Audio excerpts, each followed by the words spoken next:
Vivement la retraite. Ah, quand je serai à la retraite, alors ça va changer ma vie. T'as sans doute déjà entendu des personnes dire ça dans ton entourage. Peut-être que du reste c'est quelque chose que tu penses toi-même. Est-ce que c'est une bonne idée de tout miser sur ta retraite? Qu'est-ce que notre rapport à la retraite dit de nous? Et je te propose une petite réflexion sur le sujet dans cet épisode. Ici Christophe Baïs, bienvenue dans Réussir sa vie, le podcast du développement personnel et professionnel, où chaque semaine je te propose des astuces, des trucs, des interviews, des outils, des techniques, des réflexions qui bousculent les idées reçues et qui favorisent ton changement. Alors, tout miser sur sa retraite? Une bonne idée? C'est ce que je te propose d'examiner tout de suite après ce petit jingle.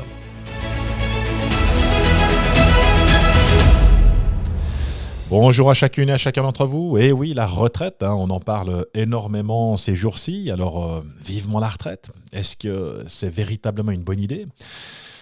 Une phrase en tout cas que j'entends ou que j'ai entendue au cours de ma vie et dans la bouche de nombreuses personnes et parfois même chez des personnes extrêmement jeunes, en pleine force de l'âge, à qui il reste encore 20 ans ou peut-être même plus et qui tiennent déjà ce genre de propos.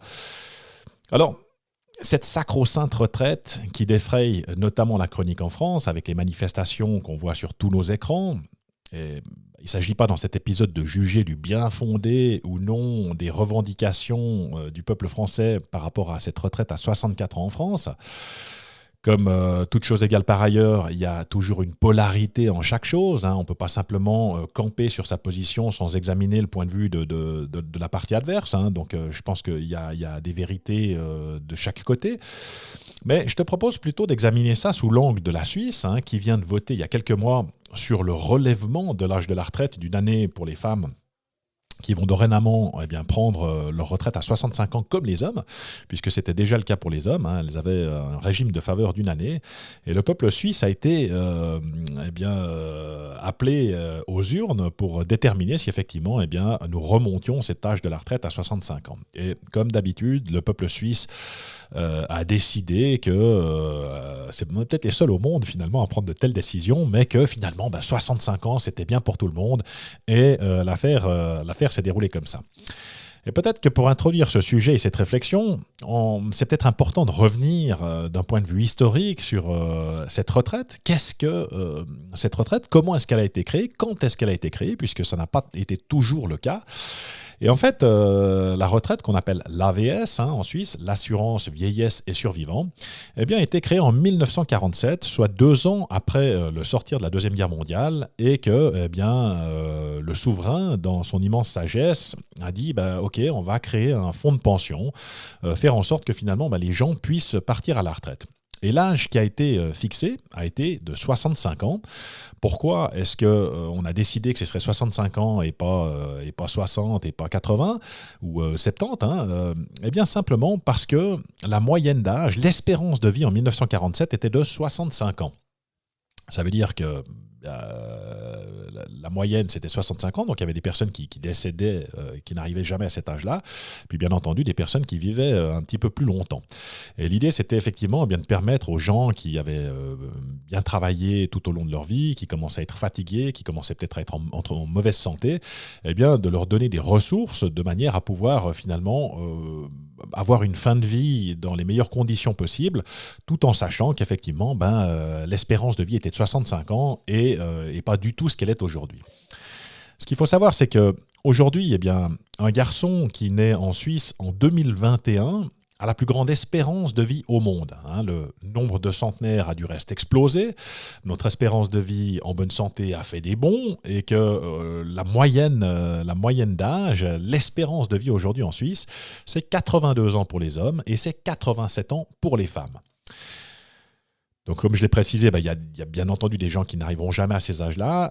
Il y a d'autres personnes qui vont vivre beaucoup plus longtemps que ça et qui vont même aller jusqu'à 100 ans et au-delà. Et on constate aujourd'hui une augmentation des personnes qui sont centenaires. Et ça pose un problème. Pourquoi? Parce qu'effectivement, il y a un nombre de travailleurs actifs pour pouvoir payer les rentes des personnes qui sont pensionnées.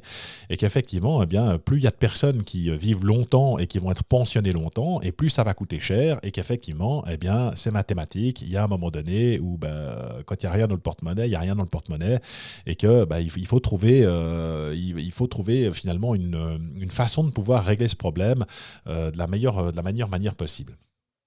Alors c'est évident que la plupart des personnes ne travailleraient pas si elles n'en avaient pas la nécessité aujourd'hui. Je pense qu'il y a de nombreuses personnes qui rêvent de gagner au loto. Le rêve absolu, c'est waouh, si jamais je touchais le gros lot et que je puisse vivre de mes rentes, de pouvoir siroter des mojitos, les pieds dans l'eau, les doigts de pied en éventail sur une plage exotique à l'autre bout de la planète. Eh bien, je pense que c'est un fantasme qui anime beaucoup de personnes. Mais finalement, est-ce que c'est vraiment ce qu'on veut? Est-ce que c'est vraiment ce qu'on cherche? Est-ce que c'est vraiment ce que le rêve, le paradis? Et pour illustrer mon propos, je vais te donner trois exemples que je connais personnellement d'une personne de mon entourage qui est aujourd'hui décédée, mais qui a vécu toute sa vie pour parvenir à cette retraite. Donc toute sa vie, son discours, ça a été « Ah, quand je serai à la retraite, vivement la retraite ». Et en fait, cette personne a économisé sou après sou, franc après franc, pendant toute son existence, en prévision de cette retraite qu'il espérait le plus opulente possible, et puis commencer à profiter à partir de l'âge de 65 ans. Et son épouse, du reste, se levait la nuit pour faire tourner les machines, laver le linge, elle cuisait les gâteaux, les cakes dans le four la nuit parce que l'électricité était moins chère, donc tout était bon pour faire des économies. Et finalement, pendant une vie de labeur, eh bien, ils ont économisé en prévision de cette retraite. La personne arrive à la retraite et il se trouve que tout à coup, badaboum, problème de santé, un sang de mauvaise qualité qui fait que normalement, si elle était restée domiciliée en Suisse, eh bien, il aurait fallu lui amputer les 2 jambes. Et que, elle a dû s'expatrier dans le sud de la France où le climat est plus serein et que finalement, au lieu de faire ce qu'elle avait prévu, de pouvoir profiter comme dans sa famille, dans son entourage, etc., eh bien, elle a été contrainte de partir dans le sud de la France pour pouvoir garder ses 2 jambes.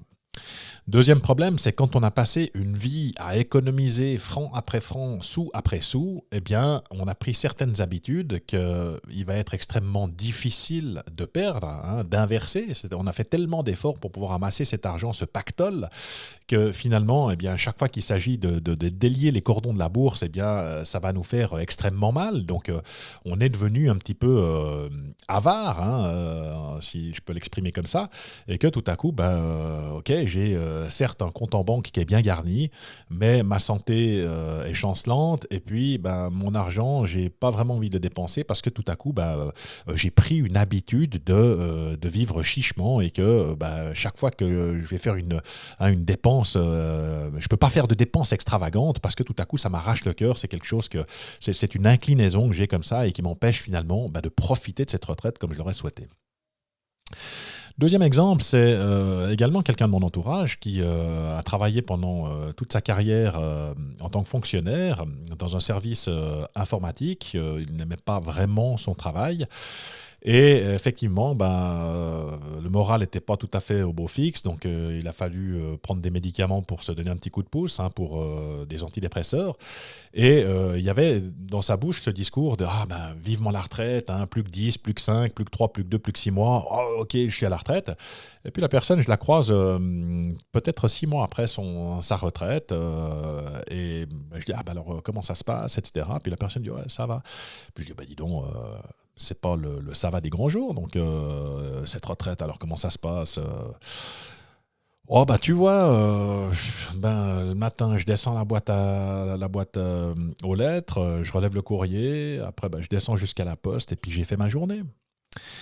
Et en fait, eh bien, c'est révélateur une fois encore de ce fantasme de la retraite, de dire quand j'aurai tout mon temps, enfin je pourrai vivre, faire tout ce que je veux et c'est génial, ça va être extraordinaire, ça va être formidable. Et puis tout à coup, quand on a tout son temps, l'être humain n'est pas fait pour être oisif. Il y a un moment donné où on a besoin de donner du sens à sa vie, on a besoin d'avoir un but, on a besoin de se sentir utile. Quand on arrive à la retraite, eh bien, effectivement, on coupe les liens avec le monde professionnel. Il y a tout un tas d'obligations, de contraintes qui ne sont plus là.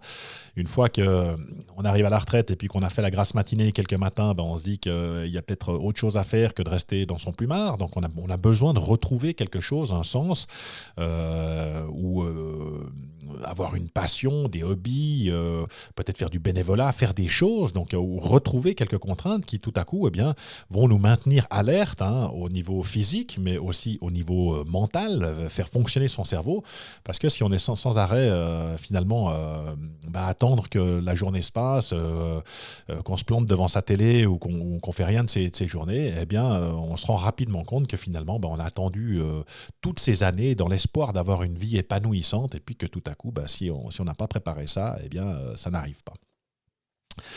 Le troisième exemple que je vais te citer par rapport à cette retraite, c'est le mien. Donc, où effectivement, pour celles et ceux qui l'ignorent, j'ai commencé ma carrière en tant qu'inspecteur de police judiciaire à Genève. J'étais spécialiste dans la lutte contre le blanchiment d'argent, crime organisé. Et à l'époque, quand j'ai signé mon contrat, on était astreint à 30 ans de service. Et étant rentré à 22 ans à la police, ça signifiait que j'allais prendre ma retraite à 52 ans. Donc, à la fin de cette année, si j'étais resté dans ce corps de police, j'aurais pu prendre ma retraite à la fin de l'année. Et quand j'ai annoncé mon départ de la police, on était en 2002, et mes collègues m'ont dit « Mais tu te rends compte, et la retraite, mais tu vas devoir travailler jusqu'à 65 ans ». Et puis c'est quelque chose qui m'avait surpris et choqué quelque part, parce que quand j'ai décidé de rentrer à la police, pour moi, à la base, il s'agissait d'une vocation. Donc déjà, le fait d'aller que jusqu'à 52 ans, je me disais, mais qu'est-ce que je vais faire à partir de 52 ans? Je vais m'emmerder. Comment est-ce que je vais pouvoir m'occuper? Je vais être quand même super jeune. En général, les gens, si on est marié, qu'on a des enfants, les enfants sont quand même encore aux études. Donc il faut encore les entretenir. Mais par contre, votre revenu a baissé. Et puis c'est le moment où vous avez beaucoup plus de temps, donc vous avez envie de faire beaucoup plus de choses. Mais si votre revenu a baissé et puis que votre structure de coût n'a pas baissé de la même façon, ça va être extrêmement difficile de pouvoir d'avoir les moyens de ses ambitions. Donc déjà, c'était la première chose. Et puis la deuxième chose, j'avais répondu à ses collègues, j'ai dit, mais moi je ne suis pas rentré à la police pour la retraite, donc je suis rentré à la police parce que ce métier m'intéressait, c'était protéger, servir, c'était ça qui m'animait. Et puis,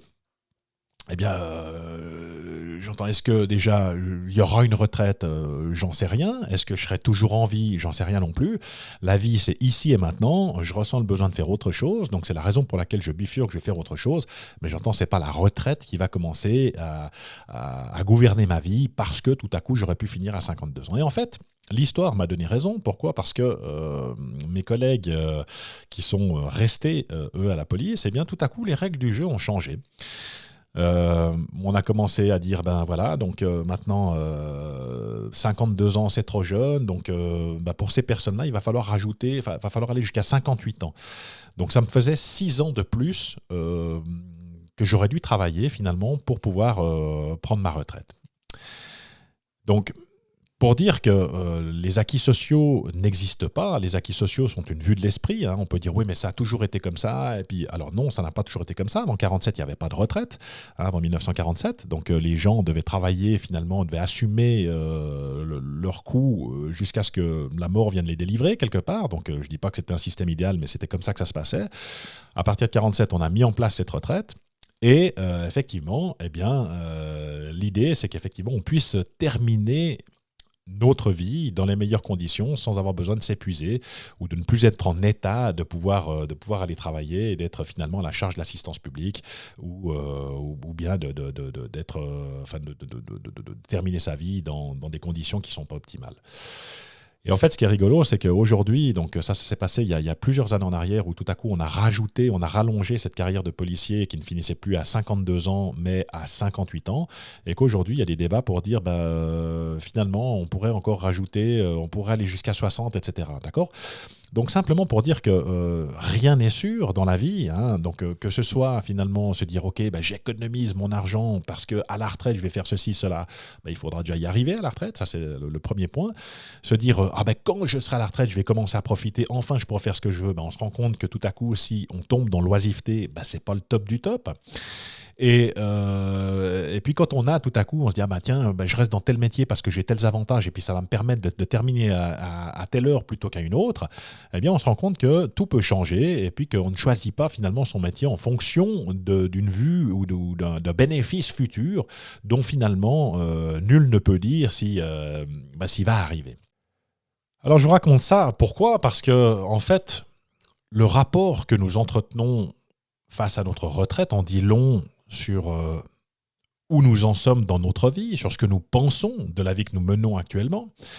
Si je suis à 1 année, 2, 3 ans de ma retraite et puis que effectivement j'évoque cette retraite et que je me réjouis d'y arriver parce que je commence à être fatigué, que le stress et le poids des années commencent à faire en sorte que mes journées sont plus pénibles que lorsque j'avais 20 ans, bah, c'est complètement OK, c'est dans l'ordre des choses, c'est normal. Effectivement, donc il n'y a pas de jugement de valeur par rapport à ça. Donc il est normal que tout à coup, on se dise, bah, je me réjouis finalement de pouvoir me reposer à partir de mes 65 ans. Mais quand on a 40 ans, qu'il nous reste encore 25 ans de vie professionnelle, ou quand on en a 50, qu'il nous reste encore 15 ans de vie professionnelle et qu'on est déjà en train de compter, ou plutôt de décompter les années qui nous restent jusqu'à la quille, jusqu'à cette sacro-sainte retraite, eh bien, ça en dit long finalement sur la vision que nous avons de nous-mêmes et de notre activité professionnelle. Et ça veut soit dire que je suis effectivement si fatigué, si épuisé que vivement que ça arrive, mais la route est encore très très longue et très sinueuse et ça va être compliqué pour y parvenir. Et autrement, ça veut dire que simplement, j'en ai marre de mon job, je n'aime pas ce que je fais. Pourquoi ? Je n'aime pas ce que je fais, c'est soit que je n'ai pas d'affinité avec ce job, je me suis lancé dans une profession qui n'était pas faite pour moi, que je n'aime pas, donc il y a des choses qui ne me conviennent pas, et auquel cas, il convient de changer ça, de faire une transition de carrière pour pouvoir retrouver cet élan vital, cette envie de se lever le matin, faire quelque chose qui va nous épanouir et nous nourrir. Soit je n'aime pas le climat dans lequel je fais mon travail, c'est-à-dire que je suis contraint de mettre chaque matin en me levant mon masque social et prétendre que je suis un autre, faire semblant que tout va bien, que je suis motivé, que c'est génial, et jouer la comédie, la commedia dell'arte, comme disent les Italiens. Il ne faut pas que je me positionne, il ne faut pas que je me dise, il ne faut pas faire de vagues, et sinon il va m'arriver des bricoles. Et effectivement, de nouveau, ma responsabilité, quelle est-elle ? Eh bien, c'est dire, OK, pourquoi est-ce que je le fais ? Personne ne me force à jouer un rôle qui n'est pas le mien. Si je dois travailler dans une entreprise et puis faire semblant d'être quelqu'un d'autre, est-ce que j'ai véritablement envie de continuer à travailler pour cette entreprise ? Et le cas échéant, OK, j'ai le choix de pouvoir dire ce que je pense, Moi, je suis pour l'ouverture du dialogue. Je pense que dans la vie, on peut tout se dire. Simplement, il faut y mettre les formes. On doit faire en sorte, non pas de tout casser et puis d'être dans la critique permanente, mais au contraire, de parler de son ressenti et de ses attentes, de faire en sorte que l'autre puisse entendre nos demandes et puis, le cas échéant, faire en sorte qu'on puisse transformer ensemble cette chose-là pour aller vers du mieux qui soit profitable à tout un chacun, mais qu'effectivement, si je passe ma vie à me plaindre de mon sort et puis à me dire vivement que j'arrive à la retraite, effectivement, plus on va avancer en âge, plus les années vont être lourdes, années comptent double, et puis pour finir, je ne sais pas dans quel état on va arriver finalement à cette sacro-sainte retraite. Donc dans tous les cas, tu as le choix de faire autre chose. Alors certaines personnes vont dire « Oui, mais je ne sais pas quoi faire » ou « Je ne sais pas comment faire » »,« Oui, mais je n'ai pas d'idée ». Eh bien, bonne nouvelle, je suis passé par là. Donc c'est exactement le questionnement que j'ai eu quand j'ai choisi de quitter la police, c'est que je ne savais pas non plus quoi faire. J'aspirais à trouver un job qui soit motivant, qui donne du sens, qui donne une direction à ma vie, qui soit utile, qui me permette de contribuer, qui soit une deuxième vocation en quelque sorte. J'ai pas trouvé cette réponse tout de suite, j'ai fait un choix à défaut de, je suis parti à la banque, où j'ai travaillé pendant 15 ans en tant que cadre bancaire, toujours dans la lutte contre le blanchiment d'argent. J'ai été très bien payé, ça m'a permis effectivement de faire des choses très sympas avec ma famille, voyager aux quatre coins du monde, avoir un style de vie qui était très intéressant, mais au fond de moi, il manquait quelque chose. Il y avait il y avait ce truc qui était pas là, auquel j'aspirais. J'avais le sentiment de passer à côté de cette vie et qu'effectivement, eh bien, le jour où ma vie a changé, c'est le jour où je me suis penché sur moi, où je me suis livré à cette introspection, une introspection que je n'aurais pas pu faire tout seul. Et c'est la raison pour laquelle on se fait accompagner, c'est la raison pour laquelle on a des coachs, parce que effectivement, eh bien, ça permet de pouvoir travailler sur soi, de venir gratter dans les angles morts de notre psychologie, de pouvoir venir mettre en lumière ce que nous cherchons, à venir nourrir chez nous, ce qui nous anime dans notre vie, ce qui nous motive, et qu'une fois qu'on a trouvé ça, eh bien après il n'y a plus qu'à faire les petits pas dans la direction souhaitée pour pouvoir faire une transition de carrière et puis s'épanouir pleinement. Hein, j'en suis, j'ai envie de dire, l'exemple vivant, donc vous pouvez me croire sur parole ou pas, hein, mais toujours est-il, c'est que eh bien, si je ne tente rien, je n'ai rien. Si je ne viens pas faire cet effort d'introspection, regarder qui est-ce que je suis profondément au fond de moi et qu'est-ce que je dois venir nourrir chez moi pour être plus heureux, eh bien, je reste dans ma situation. Je commence à sortir mon calendrier, je décompte les années et je peux vous garantir que le temps va être très très long. Et j'aime beaucoup cette phrase qui dit que si tu ne prends pas le temps de te construire la vie que tu veux, eh bien, tu seras contraint de passer très longtemps dans une vie que tu ne veux pas. Et après, c'est libre à chacun finalement de faire comme il l'entend. Soit j'ai pas envie de faire d'efforts et puis ok, j'ai la vie que j'ai. Soit je commence à me poser des questions puis je me dis voilà, c'est ça que je veux. Et puis une fois qu'on sait ce qu'on veut, les objectifs sont beaucoup plus faciles à atteindre. Et le pas le plus difficile à faire, c'est toujours ce premier pas, hein, ce pas où on décide de se mettre en mouvement. Tous les grands voyages et même les petits ont tous commencé par un premier petit pas et c'est de ça qu'il s'agit, c'est de commencer à faire ces petits pas. Donc voilà ce que je souhaitais partager avec vous. Et avant qu'on se quitte, je voulais vous recommander un ouvrage qui est tout à fait dans la ligne de ce dont on vient de parler. Un ouvrage qui a été écrit par cette infirmière australienne dont j'ai déjà parlé dans d'autres capsules, qui s'appelle Bronnie Ware. Bronnie Ware était une infirmière australienne spécialisée dans les soins palliatifs, c'est-à-dire qu'elle accompagnait les personnes en fin de vie. Et dans les pays anglo-saxons, eh bien, les soins hospitaliers coûtent très cher. Pour avoir une infirmière en fin de vie à domicile, eh bien, il faut avoir des moyens. Toutes les personnes qu'elle accompagnait étaient des personnes qui avaient, entre guillemets, réussi sur un plan financier, grosse maison, voilier, voiture, montre ou que sais-je, etc. Et qu'en fait, elle s'est rendue compte que toutes ces personnes partageaient les mêmes 5 regrets. Elle a écrit ce livre qui s'appelle « Les 5 regrets des personnes en fin de vie » que je vous recommande à la lecture et que je ne vais pas vous spolier maintenant, mais je vais quand même vous livrer le premier de ces regrets. Et le premier de ces regrets, c'est ces personnes disaient « J'aurais voulu avoir le courage de vivre la vie que je voulais au lieu de vivre la vie qu'on attendait de moi ». Et quand j'ai lu cette phrase, ça m'a fait un choc. Je me suis dit, c'est exactement ce que je pense. C'est que moi, la dernière chose que je veux, c'est arriver au terme de mon existence, me retourner sur mon parcours et puis faire un tel bilan, me dire, mais si j'avais eu plus de courage, si je m'étais écouté, si seulement j'avais fait ça. Et puis, le seul problème, c'est qu'on est arrivé au terme du temps qui nous était imparti et qu'il n'y a plus rien qui puisse être changé. Alors qu'en fait, on a eu toute notre existence pour pouvoir avoir cette réflexion, pour pouvoir se livrer à notre introspection, pour pouvoir poser des petits pas, faire des actions qui nous permettent finalement d'habiter pleinement notre vie dans une activité qui fasse vraiment du sens pour nous. Et je peux te garantir que quand tu trouves une activité qui fait vraiment sens pour toi, eh bien, ce problème de retraite devient quelque chose de très lointain, quelque chose qui n'est même plus intéressant parce que quelque part, eh bien, tant que Dieu me prête vie et santé, est-ce que j'ai vraiment envie de m'arrêter? Alors, c'est encore un petit peu tôt pour le dire aujourd'hui.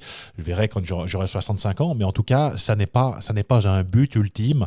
Au contraire, ce sera simplement une étape de ma vie et que je pense que c'est bien dommage finalement quand on passe toute sa vie à attendre quelque chose qui se produira peut-être ou peut-être pas, ou peut-être plus tard que prévu, et qu'il vaut mieux bien faire en sorte de se construire la vie qu'on veut.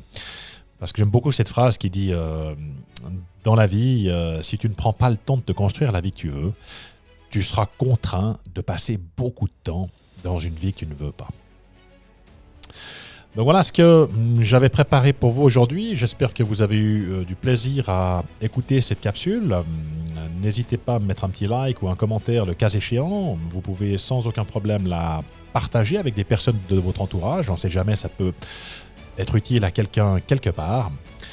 Ça va être l'heure de se quitter. Si d'aventure vous avez un questionnement par rapport à votre avenir, eh bien, allez faire un petit tour sur mon site internet parce que j'ai plusieurs formations en ligne qui sont à des prix très abordables pour chacune et chacun et qui vont vous permettre précisément de faire ce travail-là, qui vont vous permettre d'avoir des outils, de passer un cap, un plafond de verre pour pouvoir vous diriger vers cette vie inspirante à laquelle chacune et chacun d'entre nous aspirons sans aucun doute.